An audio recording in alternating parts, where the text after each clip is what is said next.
1978, a small independent film called Halloween introduced the world to a new kind of evil. The knife-wielding maniac, Michael Myers.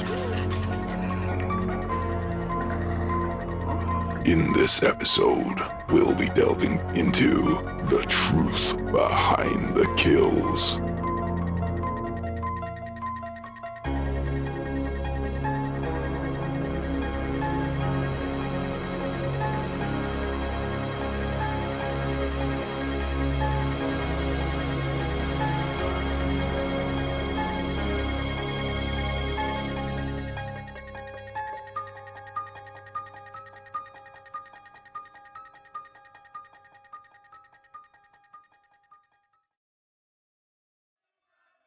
To truly understand evil, we must go back to the beginning.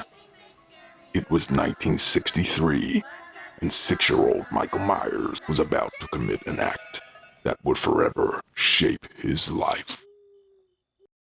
Judith Myers, sister of Michael, was seemingly neglecting her little brother, choosing instead to engage in sexual intercourse. Judith was supposed to be looking after Michael, acting as a babysitter.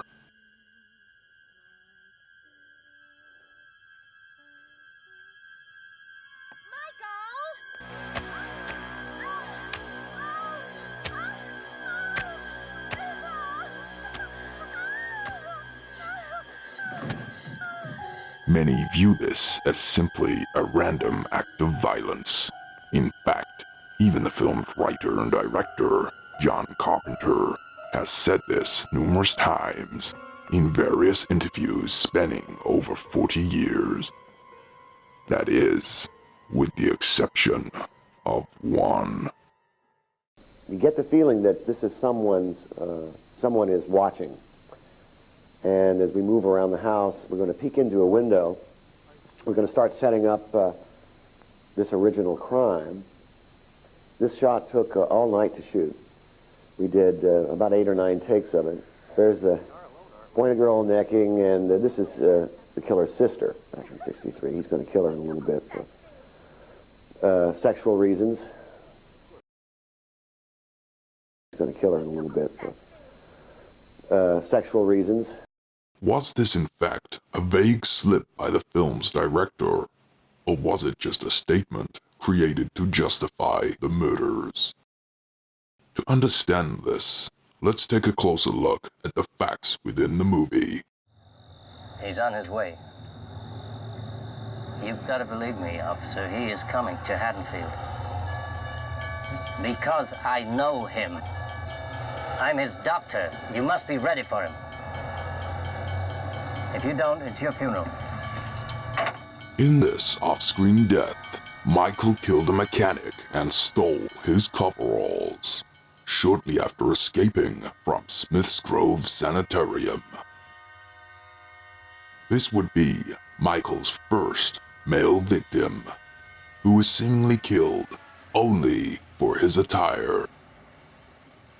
Whilst running an errand for her father, Laurie walks alongside young Tommy Doyle as they drop off a key to the old Myers house. You're not supposed to go up there. Yes, I am. That's the spook house. Just watch.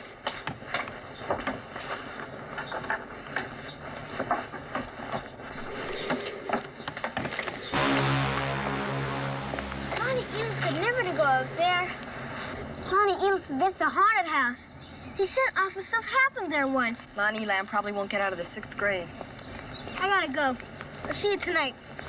Bye. Bye. It is in this moment that Michael first encounters an unaware Laurie Strode, kick-starting an unhealthy obsession.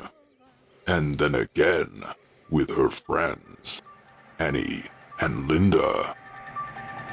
Hey, jerk! Speed kills!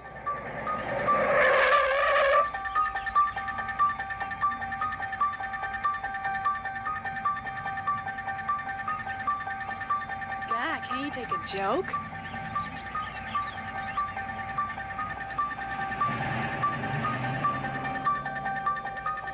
You know, Annie, someday you're gonna get us all into deep trouble. Totally. It's nightfall, and Dr. Loomis, along with Sheriff Brackett, scour the old Myers house for evidence. What they find is more than enough to show you just how twisted Michael really is. What is that? It's a dog.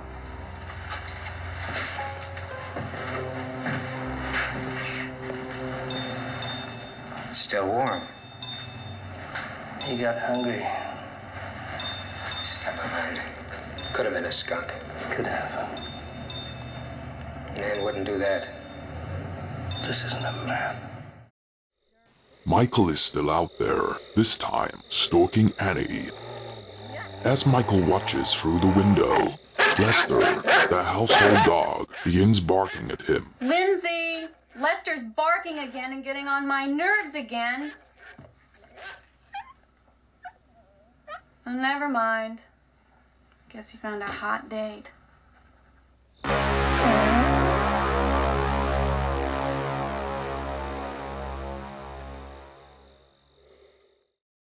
In this latest scene, Annie goes to her car, only to realize she's left the keys inside the house.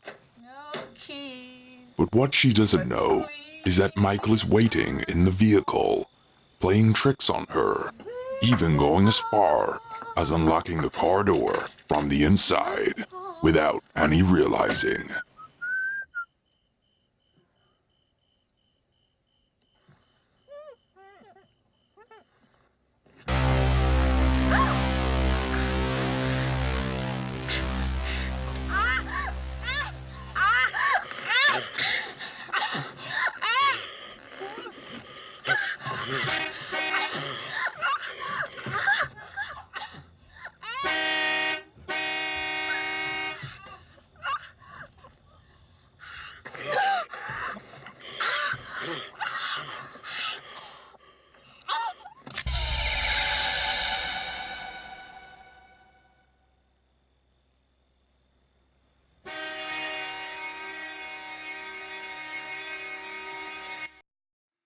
After this ordeal, Linda and Bob head over to the Wallace house, hoping to meet with Annie.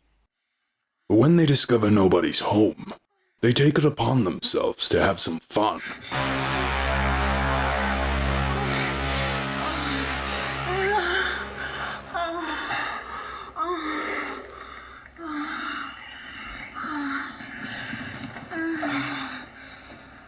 Oh, fantastic. Totally. Yeah.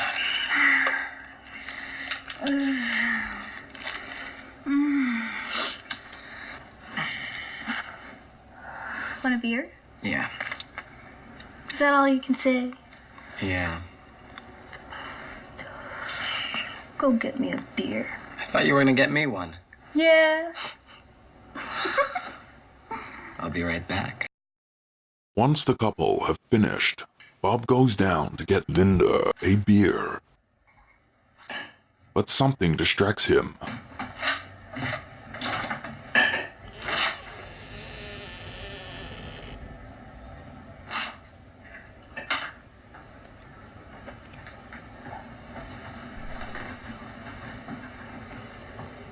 Annie? Oh? Linda, you asshole. Okay, Linda. Come on out.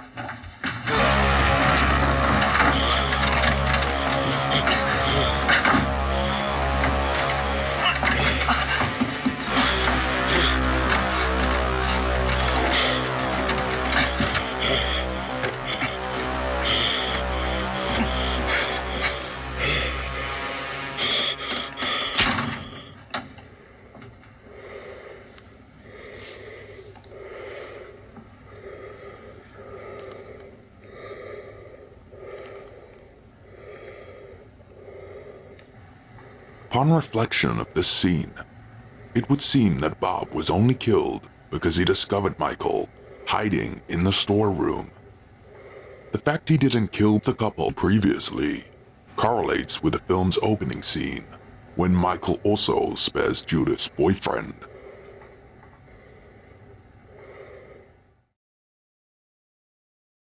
Shortly after, Linda, unaware and unimpressed, believes she is talking to her late boyfriend, demanding he gives to her the beer. Michael just watches as she gets frustrated by his lack of response. Finally.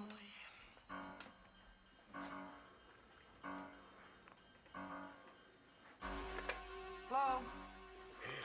What's interesting about this scene is that Michael seems to toy with his victims, even wearing Bob's glasses before he goes in for the kill. Annie, are you alright?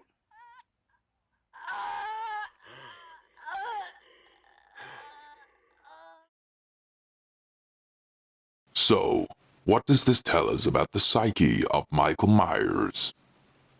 As it would seem, Michael is reliving the same night from 1963, continuing the killing spree of babysitters, perhaps still having the mind of a 6-year-old child, as he sets up tricks for his unsuspecting victims, also paying tribute to his first kill in a grisly fashion. There's no denying that Halloween possesses undertones of sexual repression in Michael's motivations, particularly towards his sister and anyone who reminds him of her, including Laurie Strode, who is in the wrong place at the wrong time. In conclusion, evil wears many faces, but nothing is as terrifying as the blank white canvas that we project our own fears onto, giving reasons to unexplained acts of violence. Despite this, the shape will always remain an enigma.